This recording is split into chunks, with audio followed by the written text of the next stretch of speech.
Assalamualaikum warahmatullahi wabarakatuh para pemirsa Saras Rukyah yang dirahmati Allah dan dimuliakan oleh Allah. Kami doakan yang menyimak cerita ini mendapatkan rezeki yang lancar, sehat walafiat dan dapat menambah keimanan kita pada Allah Azza wa Jalla. Kisah Asyah binti Muzahim dan Firaun dalam buku Ilmu Tauhid karya Buya Yuhendri dan Ustaz Suirman bermula dari kematian istri Firaun, merasa kesepian dan menginginkan istri lagi. Firaun kemudian memerintahkan jenderalnya, Haman, untuk melamar Asyah, namun dia menolak. Penolakan Asyah membuat marah Firaun dan ia mengirimkan tentara untuk menangkap orang tua Asyah, yang bahkan dikurung dan disiksa. Firaun adalah raja yang jahat.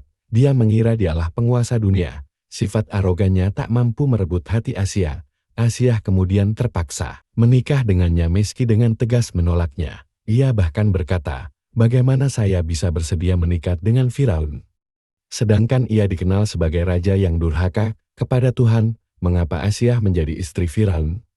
Kutipan dari buku Al-Quran dan Wanita, bertujuan untuk kesetaraan gender dalam penafsiran karya Zaitunah Subhan. Berikut beberapa kata bijak sekaligus alasan mengapa Aisyah kelak ditakdirkan menjadi istri Firaun. Perjalanan hidup dan keagungan hakikatnya menjadi cermin. Asyah binti Muzahim adalah salah satu teladan yang bisa ditiru oleh orang beriman. Hubungannya dengan Firaun yang kafir sama sekali tidak merugikan Asyah, karena Asyah putus dengan suaminya karena perselingkuhan dan perbuatannya. Bahkan Allah berfirman dalam surat At-Tahrim ayat 11, artinya, dan Allah membuat perumpamaan bagi orang-orang yang beriman, istri Firaun, ketika dia berkata, "Ya Tuhanku, bangunkanlah untukku sebuah rumah di sisimu dalam surga dan selamatkanlah aku dari Firaun dan perbuatannya, dan selamatkanlah aku dari kaum yang zalim." Asyah tidak mengalami kerugian apapun atas hubungannya dengan Firaun. Meskipun jelas bahwa suaminya lah yang paling tidak setia,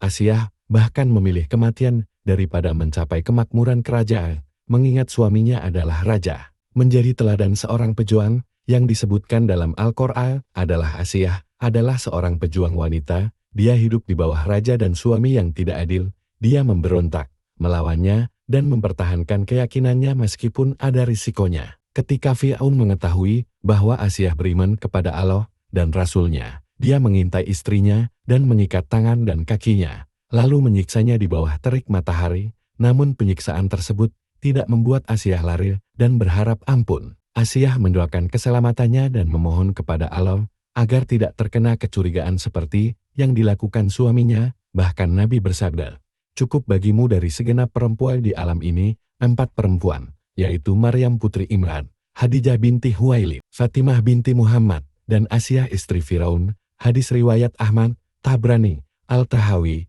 dan Al-Diyah. Makna dari sabda Rasul tersebut adalah mencapai keluhuran manusia sempurna hanya dengan meneladani para wanita tersebut, menyebutkan kebaikannya, meneladani cara hidup zuhudnya menuju kehidupan, hidup di bumi dan mengarahkan jiwanya kepada kehidupan yang kekal, yaitu ke akhirat. Asyah bertekad untuk menyelamatkan Nabi Musa, anak laki-laki yang lahir pada masa Firaun, harus dibunuh. Ibu Nabi Musa saat itu sangat kebingungan karena Firaun mengetahui bahwa dia telah melahirkan seorang anak laki-laki.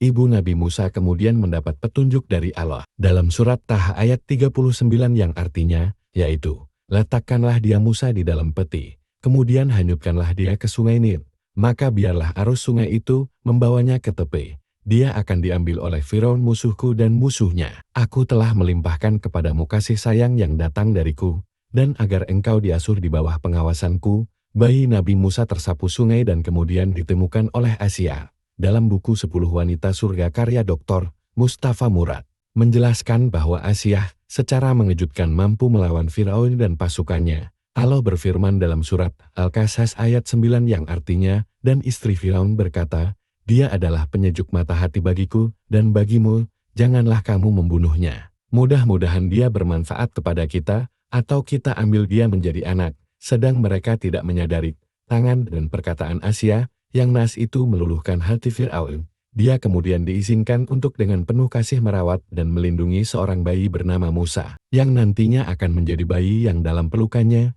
dia akan menghancurkan Firaun dan pasukannya. Hal ini juga dijelaskan dalam firman Allah dalam surat Al-Qasas ayat 8, yang artinya maka dia dipungut oleh keluarga Firaun, agar kelak dia menjadi musuh dan kesedihan bagi mereka. Sungguh, Firaun dan Haman bersama bala tentaranya adalah orang-orang yang bersalah. Nabi Muhammad SAW memuji Asia.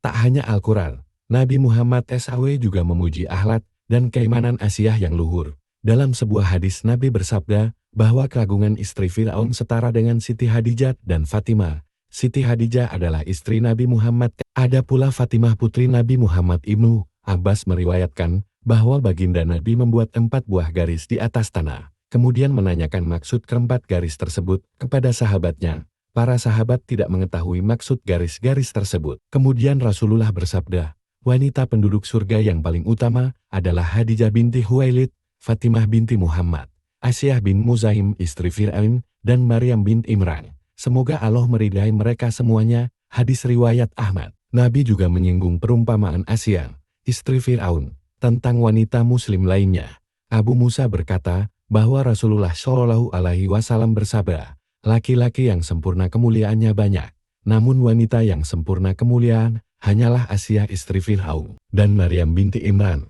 Dan sesungguhnya keutamaan Aisyah atas seluruh wanita ibarat keutamaan sarit roti terbaik pada segala makanan. Muttafaqun alaih. Itulah beberapa alasan Asyah binti Muzaim dijodohkan dengan Fir'aun. Semoga banyak muslimah yang mencontoh teladan keimanan dan keteguhan akhlaknya. Semoga kisah ini menjadi hikmah bagi kita semua dan dapat menambah kadar keimanan kita kepada Allah. Wallahu a'lam bishawab. Wassalamualaikum warahmatullahi wabarakatuh.